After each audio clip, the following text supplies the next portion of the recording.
Delivery Message Protocol. Light Novel, Volume 1. Chapter 3. Kaho bit her lip and squinted down at the papers. She rubbed her eyes and blinked frantically, but the words didn't change. To show you that I am you, I'm going to tell you things only you and me would know. Himiko sang all morning about food and drove your mum crazy. She said she wanted filet mignon and dauphinoise potatoes, a bottle of Ramoon and Twinkies. Your mum will buy her those in a few weeks and she'll hate them because they taste like polystyrene. But a kid can dream, can't she? Not good enough? After all, Himiko always led with her stomach. Don't worry. You and stupid Tamaki have been enemies since he pushed you off the swings when you were 5. You threw wood chips and sand in his face. He doesn't remember why he hates you, but knows it as a truth that is as real as the air he breathes. But you remember. This morning, stupid Tamaki said that Rana would be hit by a car if you don't buy a tracker for him, and you can't shake the feeling that that stupid kid might actually be right about something. You don't have to listen to him, but listen to me when I say investing in cat trackers saves you a lot of time in the lead-up to your entrance exams next year. You also nearly got hit by a rude guy riding a motorcycle this morning, because Tama tried to play with Rana on the side of the road. Your cats are many things, but intelligent? Maybe not. You thought the rude guy was cute, attractive, even if he wasn't kind to you. And you feel guilty because you love Tatsuya. Kaho's eyes widened. She clenched her teeth, forcing them together to keep her mouth from falling slack. How would anyone else know those different things? Private things like Himiko's dream bento, and old things like the start of her feud with stupid Tamaki? How did they know about the guy in the vehicle, if it wasn't actually Kaho? She hadn't even gone out to fetch Rana when she opened the box. She swallowed the lump in her throat and reshuffled the papers so she could continue reading. Right now, in your timeline, Nasaru is in danger, and you're the only one who can save him. All the letters I've sent will give you detailed instructions about what you should correct personally so that it can interconnect with the protocol being sent to help your generation save yourselves morally and interpersonally, and better yet, save the planet from nuclear disaster. Letters with details on what to do. Please, Kaho, you have to help me save Nasaru. That's one of the first steps. Don't worry. There'll be many opportunities, but you have to notice the opportunities. I'll do everything to remember and list the events in these letters, so that you can remember and understand the patterns and the sequences ahead. Those sequences, those paths will determine so much for you and Nasaru, who will be transferring from the United. Kaho frowned. The name, Nasaru Matsuoka, was so familiar on her tongue, in her ears, in her head and heart. It felt like a cleaver tearing her in two. Something so familiar, she recited it in her head. The syllables like her heartbeat, her pulse in her ears. She took a long, deep breath and frowned. Kaho's sights went from the familiar handwriting on the paper to the student that was being introduced at the front of the class. That's when Kaho focused back to what the teacher was saying. Class, our new student that'll be joining your group a bit late this 10th grade of yours is Mr. Matsuoka, transferring from Tokyo to our prefecture's school here at Hanagawa. Kaho's head snapped up. Isn't there a Matsuoka in the graduating class this year? Sayuri whispered, kicking Hikaru's chair. He nodded vigorously. He was the volleyball captain, he whispered back. Kaho nodded. It was just a familiar surname, common enough. It didn't mean anything. It didn't need to mean anything. She looked over at the new student, stood at the front of the class. He was tall, slender, and had curly dark hair braided that went back into a ponytail, jutting out in different directions. His eyes were like molten bronze.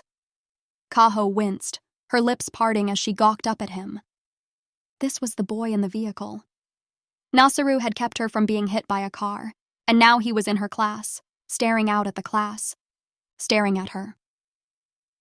Hello, everyone. I'm Nasaru Matsuoka. I'm transferring from Higashi Tech Private High. I come from a family of basketball athletes, though I'm not too keen on pursuing that now. I've lived in Tokyo and overseas in the States. I've lived in Virginia, Washington, Montana, Chicago, and New York, so I've moved a lot. I may be a bit reserved at times, but please don't take offense. I'm looking forward to getting to know all of you." Nasaru bowed his head and looked over at Hiro-sensei. He nodded and allowed Nasaru to take his seat, gesturing to the seat in front of Kaho. Kibata Mai's seat. Mei hadn't come to class.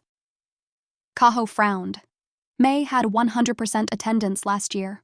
Why wasn't she in class? "Now, Mr. Matsuoka, please take your seat," said Hiro-sensei. Emi, Mei's friend and desk neighbor, raised her hand.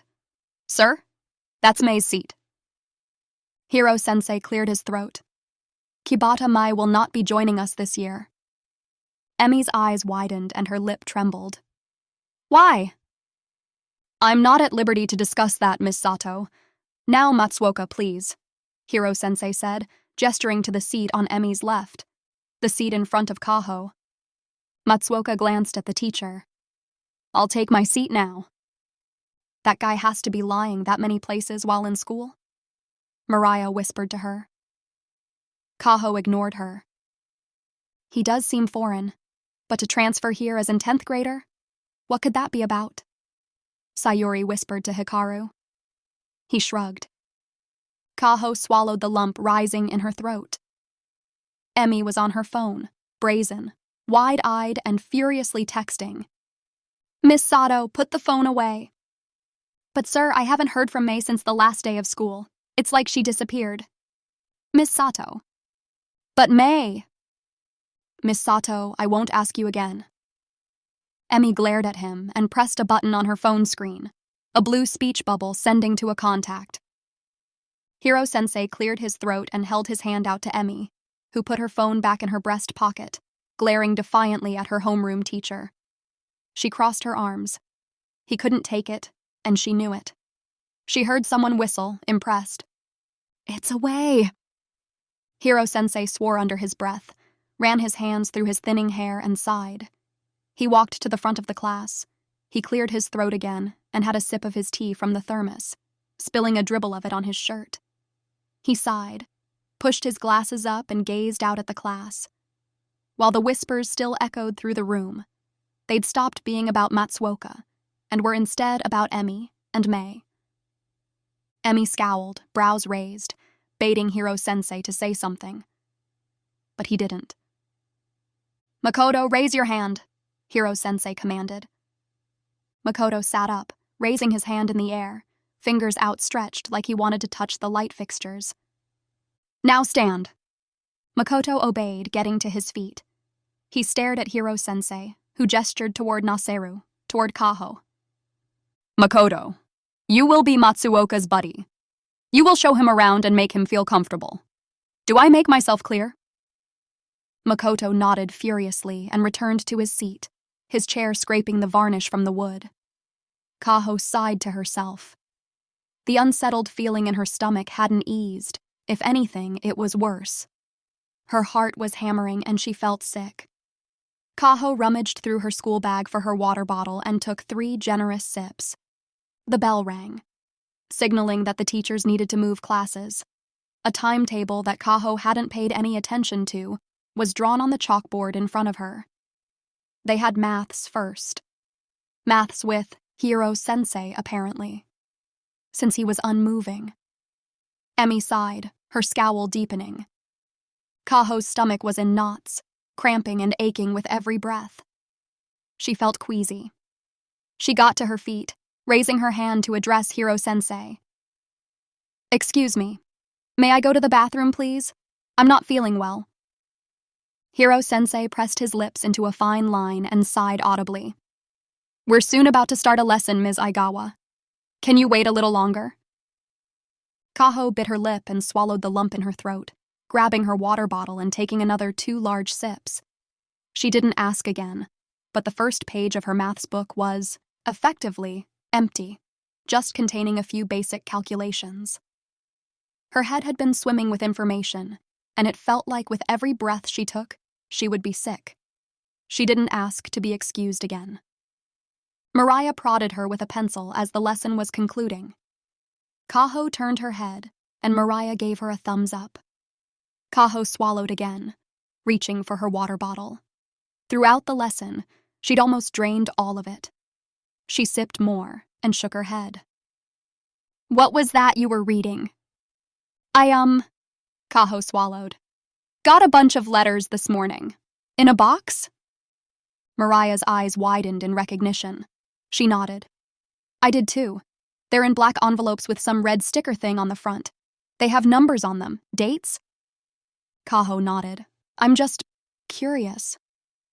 During Kaho's second and third periods, her attention veered from the notes on the board, mostly about the upcoming exam season, the core modules and texts they would be studying, and a brief series of keywords, which she wrote down non-committedly back to the letters. A few of her classmates were reading theirs instead of paying attention. Kaho saw Maki's breath hitch from across the classroom. She dropped her pencil, decapitating the cute animal rubber that clung to the top. The severed capybara head rolled toward the teacher's shoes.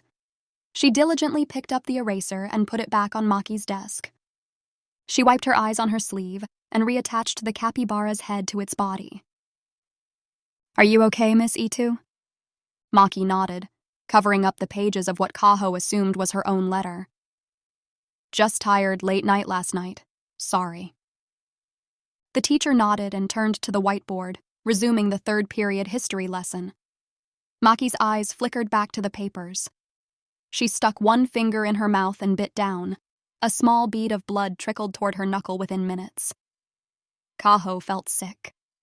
What on earth was on Maki's papers? Did it matter? Maybe a previous iteration of Maki knew something that Kaho's Maki now knew. She was restless in her chair, her restless leg bouncing up and down under her desk, more blood trickling from her hand onto her sleeve. When the bell rang for lunch, Kaho, who had drunk all of her bottle of water, ran from the classroom, Maki on her heels. She felt sick. She was sure, after chomping on of her finger for the best part of 20 minutes, Maki felt sick too. Maki shoved past Makoto and Nasaru, but Kaho hung back, watching Mariah, who pointed down a floor to the canteen. Kaho nodded and brushed past them. Makoto was asking about whether Nasaru had a tour of the premises already, and explaining that each floor had its own facilities. And as the second-year class, on the second floor of the building, aside from the shoe lockers. Nasaru frowned. "I know where I'm going, thanks." Kaho ran into the girls' bathroom, slamming the first cubicle door shut and locking it behind her. She retched and vomited into the toilet, wiping her mouth on some tissue. In the cubicle across for her, she could hear Maki, too. Maki flushed her toilet and swilled her mouth out with water, spitting into the sink. Kaho went after her. She tidied herself up and washed her hands, and swilled her own mouth out, but then returned to the cubicle. The second-year bathroom now distinctly stank of vomit. Kaho was surprised more girls hadn't come to be sick. She knew Mariah and Maki had had letters. Was it only them? Kaho frowned. She opened her letter again and shuffled through the papers to read the rest. If only you knew the horrors your classmates and friends would be subjected to in the polluted, viciously tampered, attacked, sabotaged environment. Then again, maybe it's better that you don't.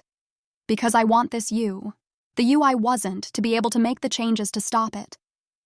You won't be the only one, Kaho, who gets letters like this. It's a plan, you see? But we don't know who or what the rest of us seek to correct.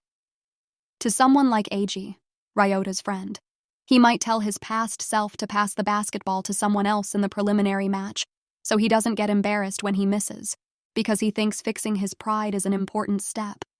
He might not care to remember when he missed a shot after all this time. But we are all trying to keep you from making mistakes. Catastrophic mistakes. You've come this far, Kaho, and you're probably really confused. I would be too.